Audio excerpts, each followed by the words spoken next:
A pleasure to be here. I think, just like you said, in the end, it's about the individual and his or her needs and rights. And this comes out of, YOMA comes out of a process of co-design with African youth in 6 African countries. And basically, there were 2 main problems youth wanted us to solve for. One was fragmentation. Very difficult for a young person to move towards livelihoods. Many different opportunities in terms of projects, but they're all focused on the projects and not on the young person, him or herself.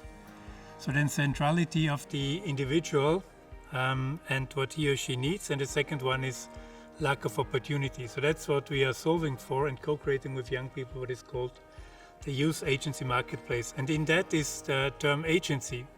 So data sovereignty doesn't serve much if it doesn't bring agency. In the end, it's about the individual and the incentives and the ecosystem where the young person can actually navigate in terms of his or her data and data rights, but most importantly with the benefit that it creates for the young person.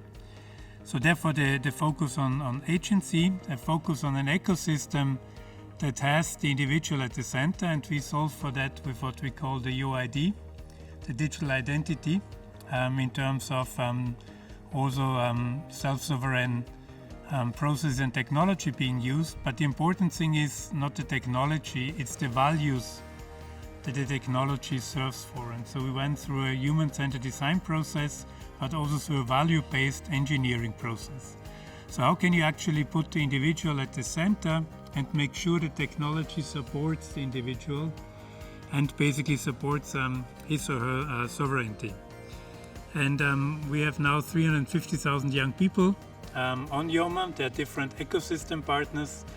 And in the end, the young person, the data of the young person is not held by any ecosystem partners. It's held in the digital wallet of the young person, him or herself. And whenever a young person wants to basically go from one partner to the other, the data goes with them because the data is sovereign in their own data wallets. And basically matching can then happen at the periphery, happens against the data of the young person without the young person ever giving up their data. And I think the key is really building ecosystems that generate an incentive for cooperation over competition and that put the individual at the center. And I think that's a very different and radically different approach from traditional use of data and exploitation of data. Thank you.